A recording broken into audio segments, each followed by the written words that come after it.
Now Hong Kong's chief executive has angrily condemned a British judge who resigned last week from the Chinese. Territory's top court John Lee said the Judge John Jonathan Sumption didn't like the political situation in Hong Kong. Mr. Lee went on to accuse the British government, politicians, and the media of blatantly attacking the rule of law in Hong Kong.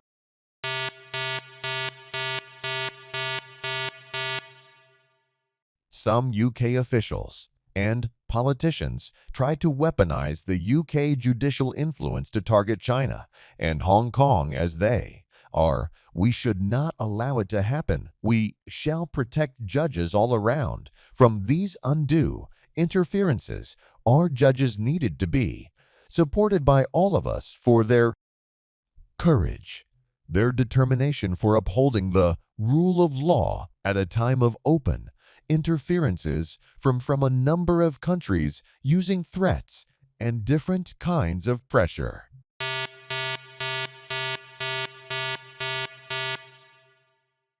While speaking to the BBC in the last hour, Lord Supon said Hong Kong was at risk of becoming a totalitarian state if it continued to apply the national security law.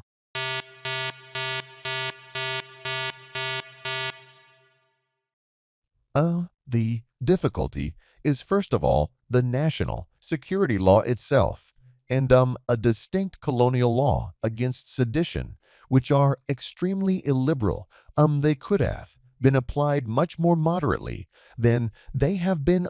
Secondly, there is the problem that under the basic law, if China doesn't like the court's decisions, they can reverse them by what is called an interpretation, although it's usually just a legislative intervention from the Standing Committee of the National People's Congress in Berlin.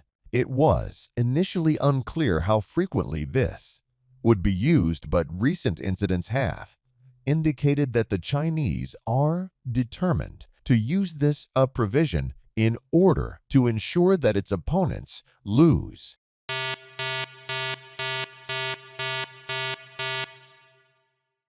Let's speak to our reporter in Hong Kong, Martin Yip. Martin, Lord Supon referred to recent incidents there, and this follows the conviction of 14 democracy activists. Could you tell us more about their situation and the context?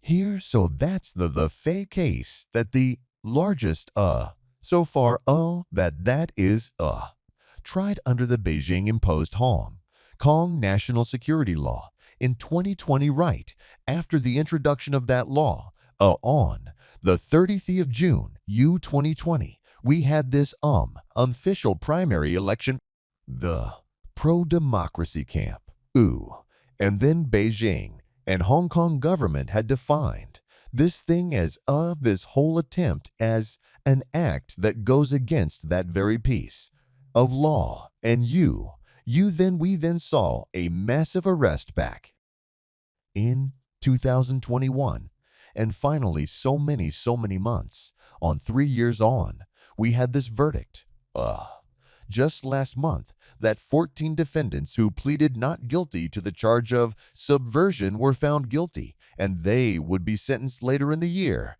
and that is seen as the biggest challenge so far under this national security law.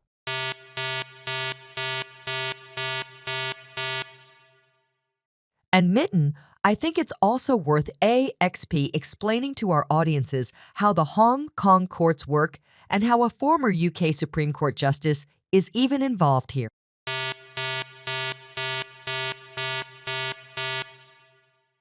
Yes, indeed. So, to begin with before the 1997 handover, if a case in Hong Kong, would go for an appeal, you can go as far as the Judicial Committee of the Privy Council in London. So on the 7, when Hong Kong was handed over to China from Britain, the Court of Final Appeal was set up to replace this function that becomes the highest court in Hong Kong.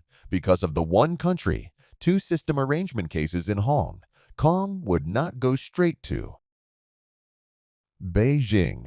So we have this arrangement that each case will be heard by 5 judges, including the Chief Justice of Hong Kong, and then 2 parent judges of 2 parent, judges of the Court of Final Appeal, plus 1 non-permanent judges that the Chief Executive of Hong Kong, the city's leader, could appoint from any other common law jurisdictions.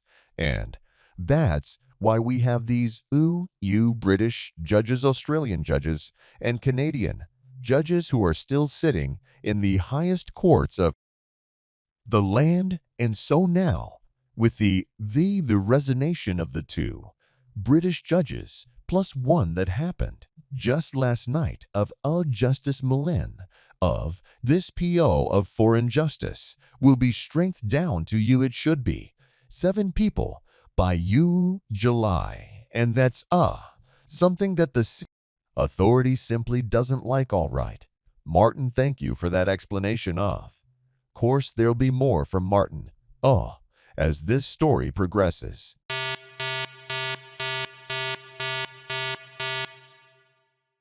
Thanks for watching this video.